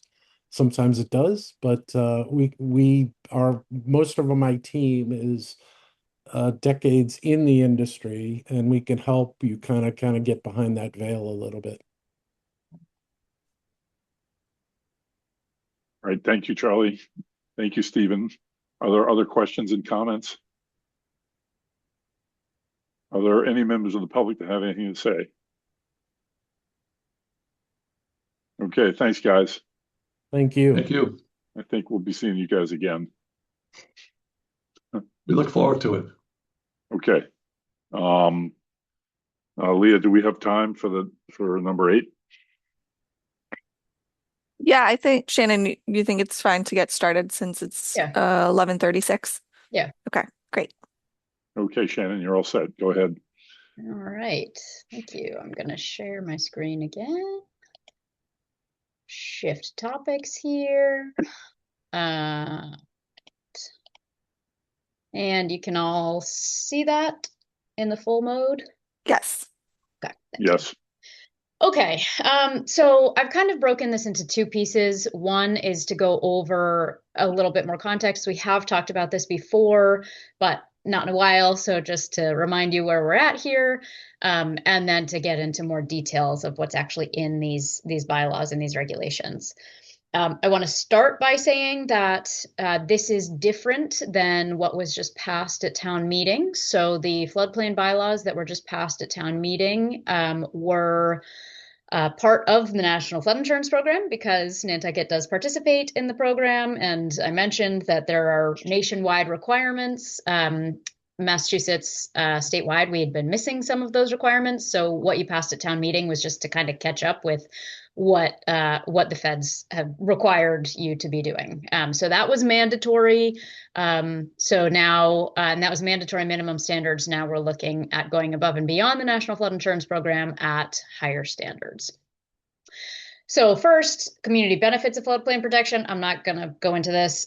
You understand why we need additional regulations. We've just been talking about all of this.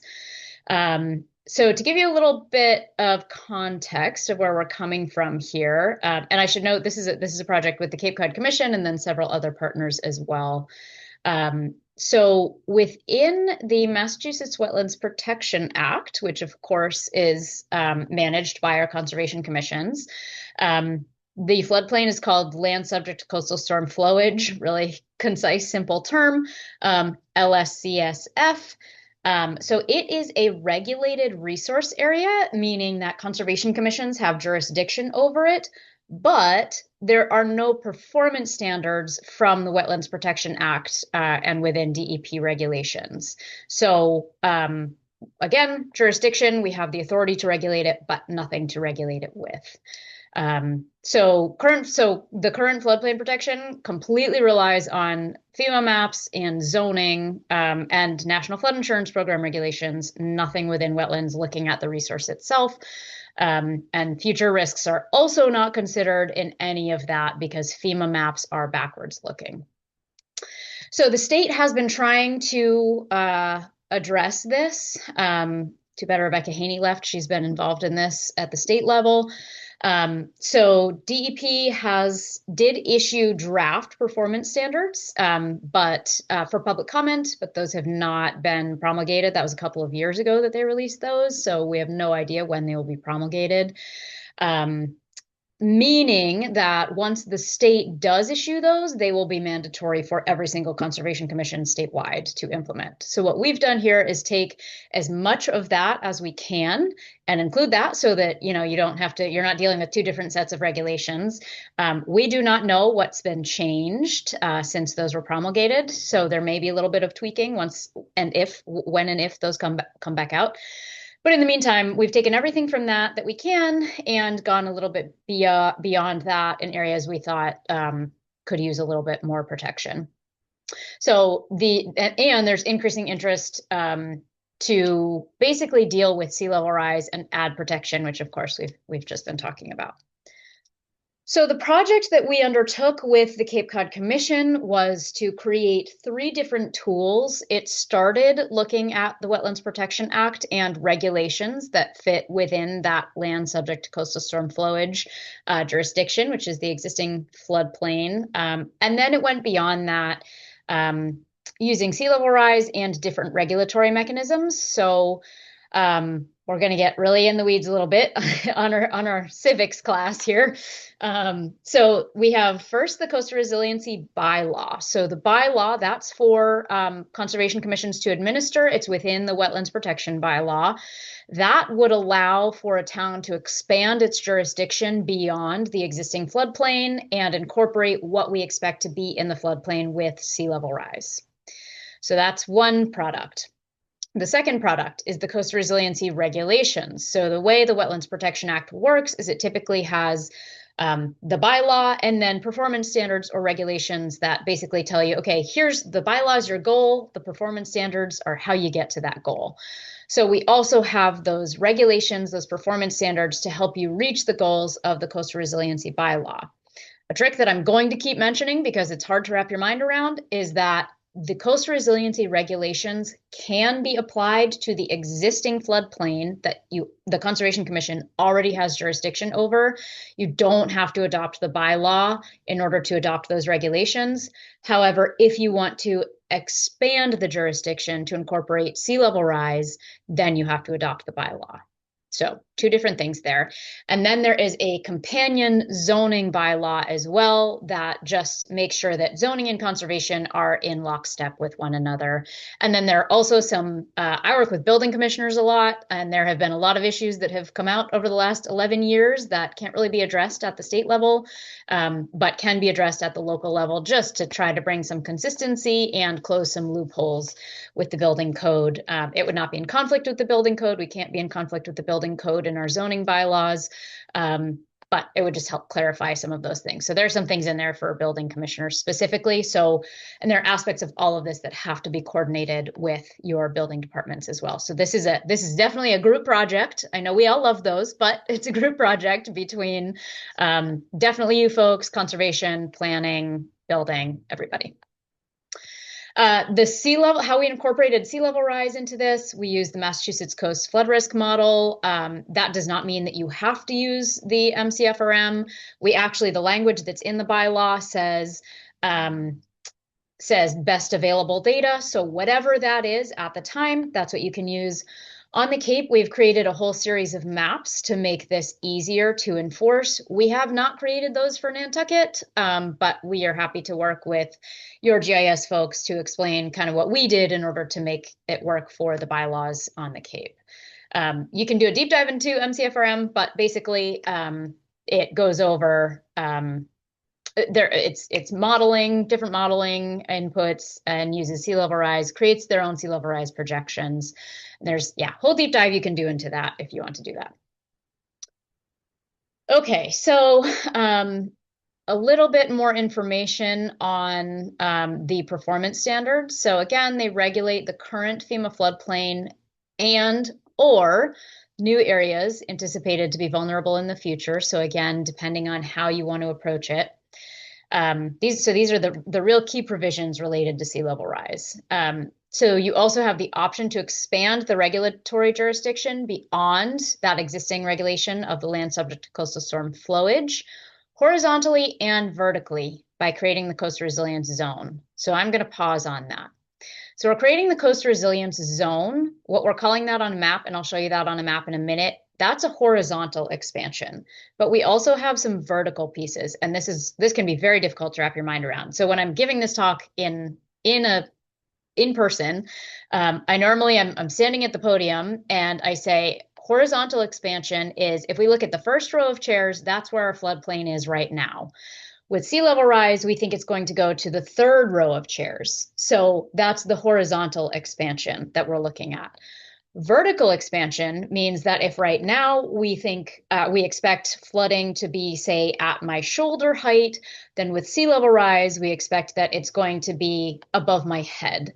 So that's the vertical expansion. So this works a little better in person, but hopefully you can wrap your mind around horizontal versus vertical. Great, I'm seeing nods. Okay. So there are two components to that. The vertical expansion can still be done within the footprint of the existing jurisdiction within land subject to coastal storm flowage. So that's something worth talking about. So I said we're regulating, we're regulating the 1% annual chance storm.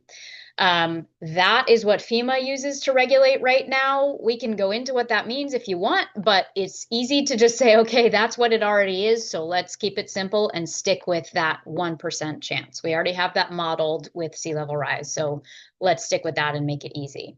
And so that's how we're getting the horizontal expansion and vertical, but then the design flood elevation is what we're using to enumerate the vertical expansion. And this has all been designed to adapt the local standards to your local needs. So you can take one piece of this, you can take another piece of this, however you want to do it.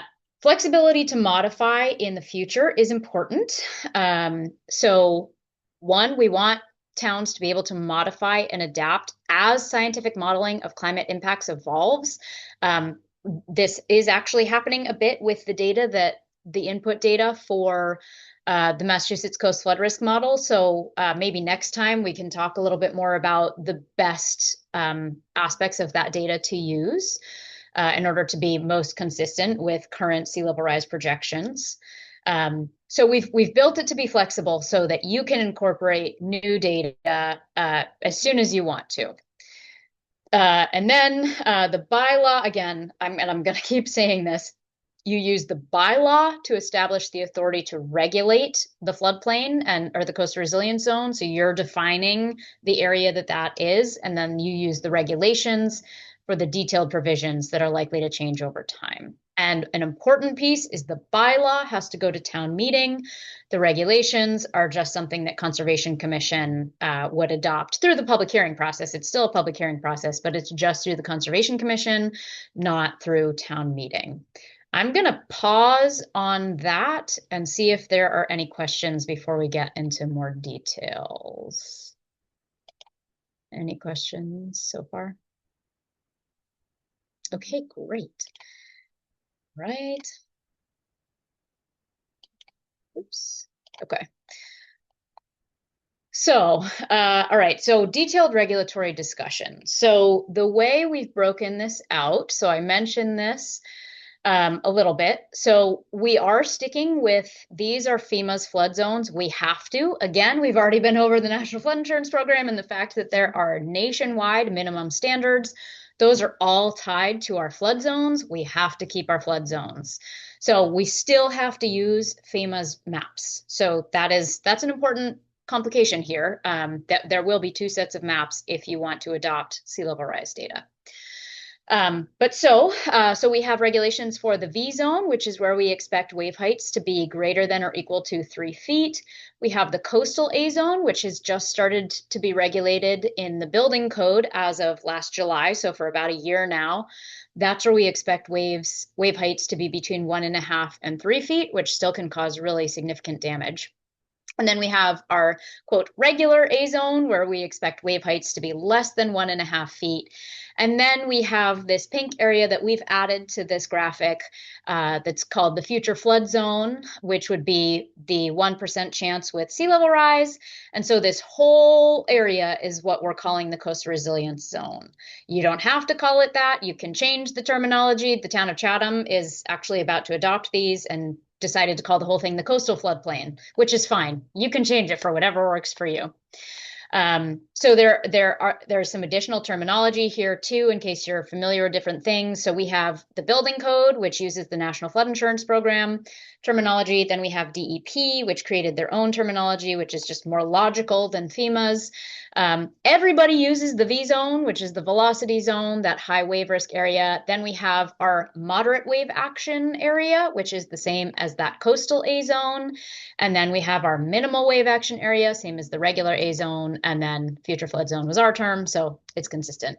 We apologize for the different terminology. It's just different regulating entities using different terms. So we're just trying to show you where those all line up.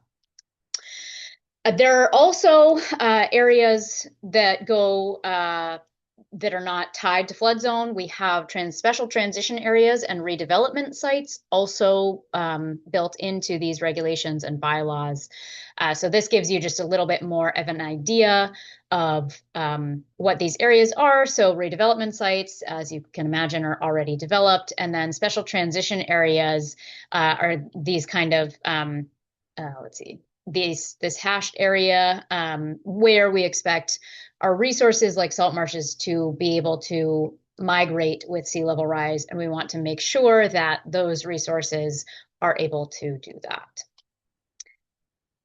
So the way the bylaws are set up, we have general performance standards that apply to the entire coastal resilience zone. That is where you will also find anything that applies specifically to that future flood zone. We don't have anything special for the future flood zone. It's just everything that falls within the general performance standards.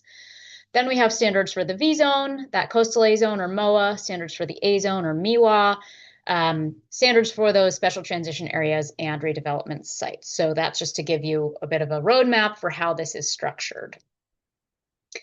So summary of the standards within wetlands and zoning. There are limitations or prohibitions on development by flood zone.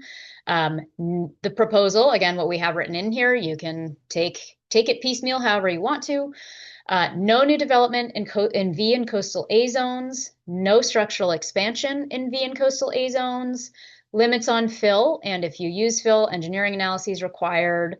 Nothing can redirect or channelize floodwaters or increase elevation or velocity. These are things that were taken directly from DEP. Prohibition on storage of hazardous materials. That does not mean that if somebody uses propane to heat their home that they can't have those tanks. It just means that those household quantities have to be stored and anchored properly. But this is saying we don't want large quantities of hazardous materials stored in our floodplains to be able to end up in our resource areas during a storm. And then no rebuilding after 2 substantial damage determinations. I expect this is something that we are going to want to talk about next time. And this is a tiny bit getting at what Doug was asking for with those insurance regulations. So what this is saying is if a structure is substantially damaged, which is a building code, National Flood Insurance Program definition, that means that it's been damaged by a coastal storm or something else, 50% or more of the market value, it has to come up to code. That's what the building code says and the NFIP says. What we are saying is if that happens and the damage was by a coastal storm, and then a structure has been rebuilt and brought up to code because it had to be, and then it is substantially damaged a second time, you cannot rebuild. You have to tear this. You have to tear it. Well, the house will already be substantially damaged, so you have to tear what's left down, and you cannot rebuild. It has to be left vacant. How you want to use it, Chatham was discussing, what uses do we want to allow there? In order to avoid this being a taking, you do have to allow some use of the property. And again, it's a group project. I forgot to mention town council also definitely needs to be involved in this. Some town councils are okay with it, some are not. We did have an attorney on our project team, a land use attorney who's been doing this for a long time. She was okay with this, but again, that's going to be a controversial piece. So we'll talk more about that next time. And then a summary of standards for wetlands or zoning. So in wetlands only, elevating substantial improvements or raise and replace, because again, no new development, must use the best available flood and sea level rise data. Elevation would be considered in conflict potentially with the building code. However, this is in wetlands, it's not in zoning, and it is to protect the resource, the ability of the floodplain to move underneath the structure. It's not dictating construction means or methods, so it's not in conflict with the building code. And then within zoning, but we can't have that in zoning because the purpose of zoning is different, so that has to just be in conservation. And then zoning only, I'm not given our time here. I'm not going to go through those right now. I'll mention one, building height baseline to be measured from design flood elevation rather than grade. That would mean that houses that have to be elevated are not going to be squished. I don't know. Actually, I'm not actually sure how often that's happening on Nantucket, but I know in some towns on the Cape, it's turning these previous nice cottage properties into these funky, like long, almost modern looking properties. And that's a different aesthetic than we usually go for. So there are pros and cons to that. Again, some towns love it, some towns hate it. I'm going to skip the building code clarifications for now. We can do that next time.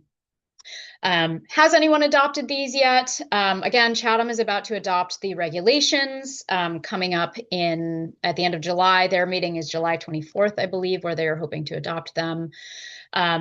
Town meeting, so no one has taken the bylaw to town meeting yet. That is on the docket for spring 2027 for a few towns. So Chatham, hopefully we'll be doing that. Harwich and Orleans, we're also working with them through the Pleasant Bay Alliance to move this ahead.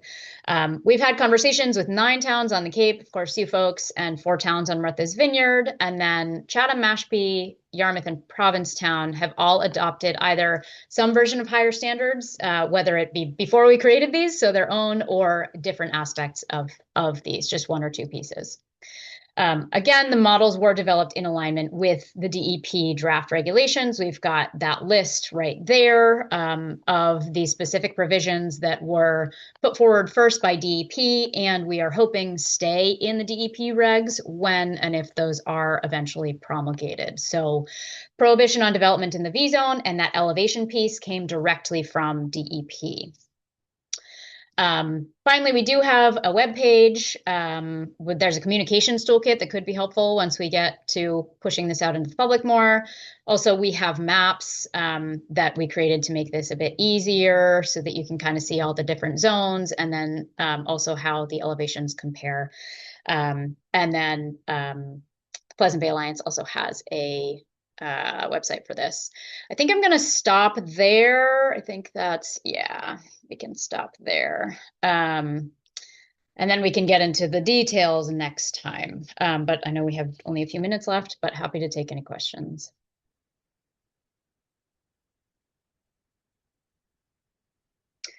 Peter, you are muted. Nope, I'm that guy.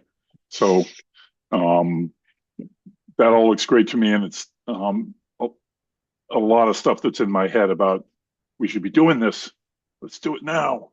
I know it takes a long time, but I'm wondering, in listening to all this, have you gotten a sense what voter support is like for all 3 of the original topics that you began with? Are you getting a sense that people are like, yeah, we got to do this now, or is there pushback? And I have a feeling there'll be pushback on Nantucket, because no one wants to admit that that we're going to be in trouble. Everyone's thinking about July 1, getting ready for the summer. It's what's in front of them right away. They're not thinking down the road, how am I going to plan to make sure that my July 1 in 10 years is going to be okay? They're thinking about what's right here. And then looking at us, we're just a bunch of nerds saying, oh, no, it's coming. The sky's going to fall, but it's not going to fall for 10 or 15 years. Oh, actually, the water's going to come up. And I don't want to malign the voters for not knowing anything and not reading. They're all very intelligent people, obviously, but I'm getting off of it. But I'm just wondering what the voter support you've been hearing. Yeah, it's a mix. It's a solid mix of mostly support. We've mostly been talking in conservation commissions right now because we're starting with those regulations that can be adopted within the land subject to coastal storm flowage. Mostly supportive, but a mix of is this really a problem? Is sea level rise really something we have to worry about? And people saying, yes, we should have done this 20 years ago. We're trying to schedule a meeting with the town of Eastham, and with their conservation commission, we've heard there's some pretty strong opinions on both sides of it. That will be late July, so won't have that information before the State of the Harbor Forum, but there will be people on both sides, and there already are. The reality is there are some restrictions to what people can do on their properties with this, and that's going to make people not very happy.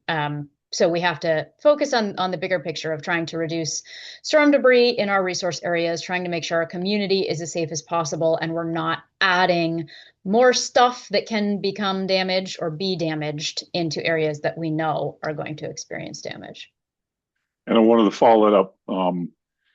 So at the last Harbor Forum last year, someone stood up and asked a question about the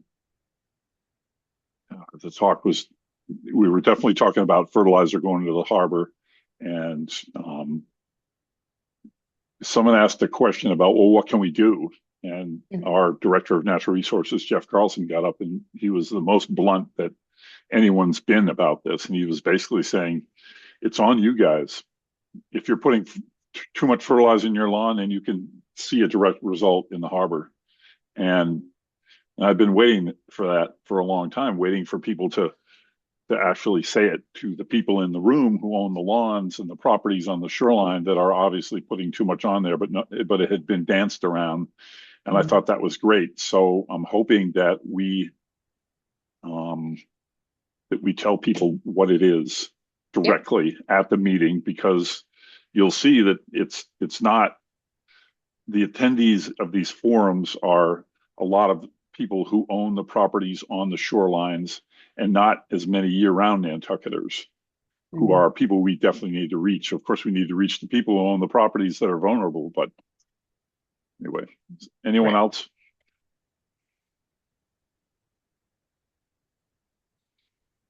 So next time, the plan is to go through some more details. We hit a couple things, but we can go through more details. And then my proposal for the Harbor Forum, which I think is a great opportunity to have this conversation with the public, is to really pull out the most controversial pieces that we expect to have issues with and just hash them out.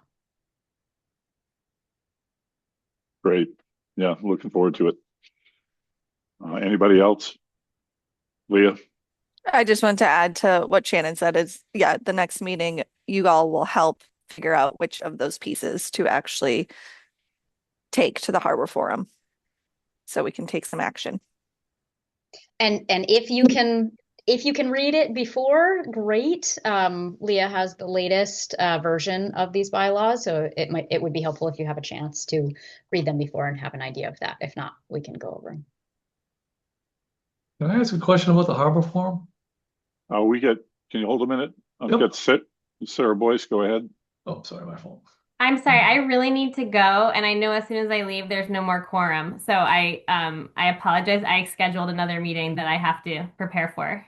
So, Leah, if you need anything from me, just email me. But thanks, everybody. Wait, Sarah. Peter, should I make a motion to adjourn? We still have quorum. You can still have the meeting. You just can't deliberate on anything. So okay. All right, Stephen, go ahead. I've got to check out too, by the way. Yeah, this will be quick too. The Harbor Forum, is that an event that maybe we could attend and listen in to, or is that a private or? No, it's open. It's open to the public. It's held at the Great Harbor Yacht Club. I know they have Zoom capabilities. I don't know if I may not be the right person speaking, but I don't know if there's a Zoom call set up, but I'm sure one could be set up.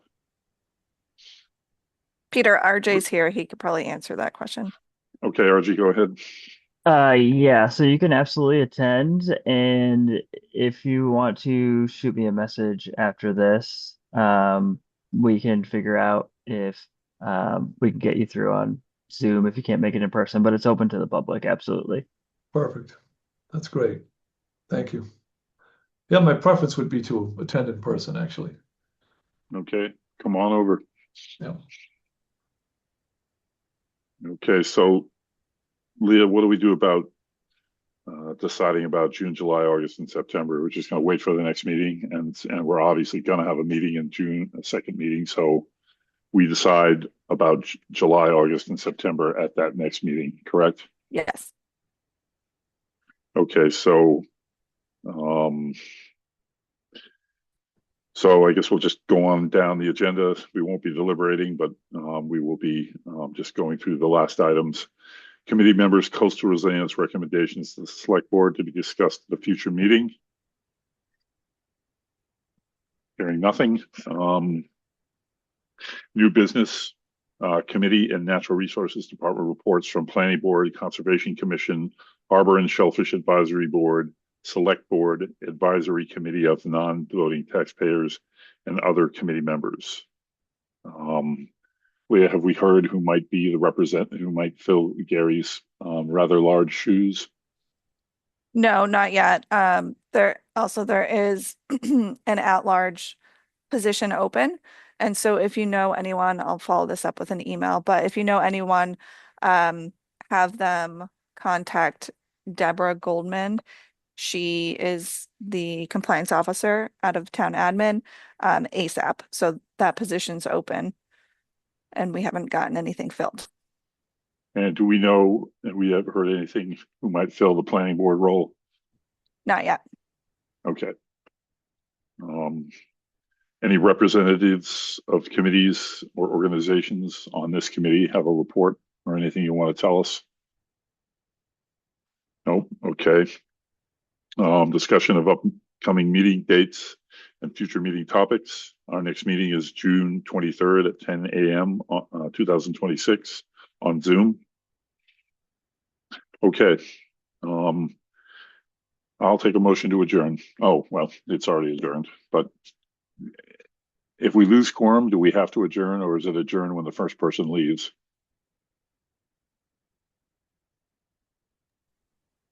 I'm not sure. Just adjourned. So it is adjourned. Adjourn. You can adjourn it as the chair. Okay. And I don't need a motion, right? Well, I can't. Well, you don't have quorum, so Okay, well, the meeting you're is ending the adjourned. meeting. Go outside, have lunch. It's beautiful. Bye. Bye. Thank you, everyone.